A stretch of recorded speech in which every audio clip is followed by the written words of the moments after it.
ভারতীয় পণ্য বর্জন, স্বদেশি পণ্য কেনার জন্য আহ্বান করছি। স্বদেশি পণ্য কিনে হও ধন্য। এতে করে কি হবে? আমার দেশে প্রতিযোগিতা বাড়বে, নতুন নতুন কলকারখানা গড়ে উঠবে এবং আমার বেকার যুবকদের কর্মসংস্থানের সুযোগ সৃষ্টি হবে।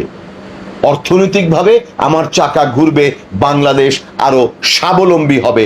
আমার টাকা দিয়ে তাদেরকে আমরা তাদের যে পণ্য ব্যবহার করছি সেই টাকা সেখানে যে আমার বিরুদ্ধেই তারা গুলি কিনছে, মারণাস্ত্র কিনছে এবং আমার জনগণকে তারা গুলি করে মারছে, সেটি হতে দেওয়া যাবে না। বাংলাদেশকে আমরা বিশ্বের মানচিত্রে মাথা উঁচু করে দাঁড় করাবো ইনশাল্লাহ। আমাদের দেশে ২৬ লক্ষ অবৈধ ভারতীয় কাজ করছে এবং সেইখান থেকে তারা প্রতি বছর $10 বিলিয়ন নিয়ে যাচ্ছে। ছোট্ট দেশ বাংলাদেশ ভারতের রেমিটেন্স আয়ের ৩ নম্বর স্থানে আছে। অসম বাণিজ্য নীতির মাধ্যমে এদেশ থেকে $20 বিলিয়ন ভারতে চলে যাচ্ছে। আমরা আজকে ভারতীয় পণ্য বর্জন, স্বদেশি পণ্য কেনার জন্য আহ্বান করছি। স্বদেশি পণ্য কিনে হও ধন্য। এতে করে কি হবে? আমার দেশে প্রতিযোগিতা বাড়বে, নতুন নতুন কলকারখানা গড়ে উঠবে এবং আমার বেকার যুবকদের কর্মসংস্থানের সুযোগ সৃষ্টি হবে।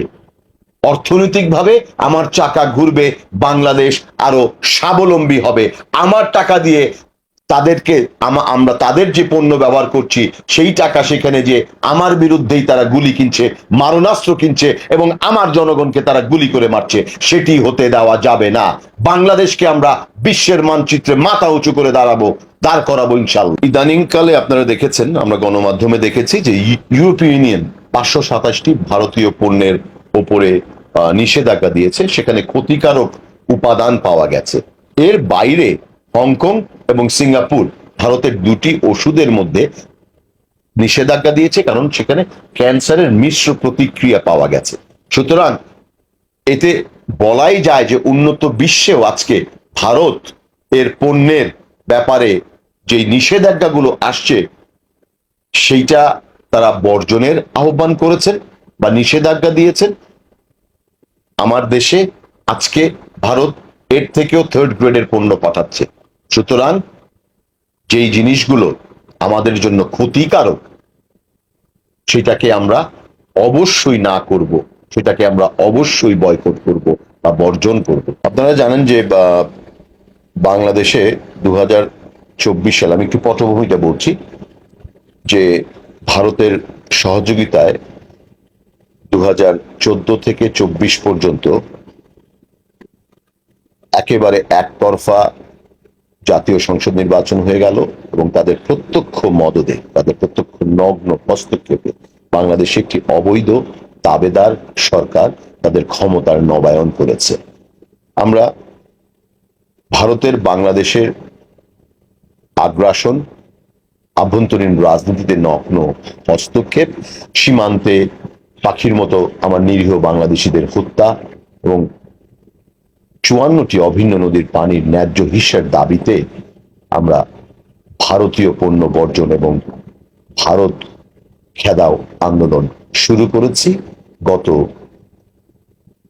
জানুয়ারি মাসের শেষের দিক থেকে। বিগত 3 মাসে আমরা দেখেছি অভূতপূর্ব সাড়া পেয়েছি বাংলাদেশের জনগণের। ভারতের প্রতি বাংলাদেশের জনগণের ঘৃণার বহিঃপ্রকাশ ঘটেছে ভারতীয় পণ্য বর্জন এর মাধ্যমে। আমরা ভারতীয় পণ্য বর্জনের সমর্থনে সভা সমাবেশ, বিক্ষোভ মিছিল করেছি। সমগ্র দেশবাসী দেখেছে কিভাবে আমাদের মিছিলটি পণ্ড করে দেওয়া হয়েছে।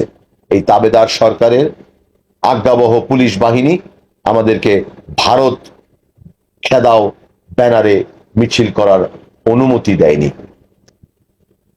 এর থেকে স্পষ্টত প্রতীয়মান হয় আজকে এই সরকারের ক্ষমতায় থাকার পেছনে কাদের অবদান।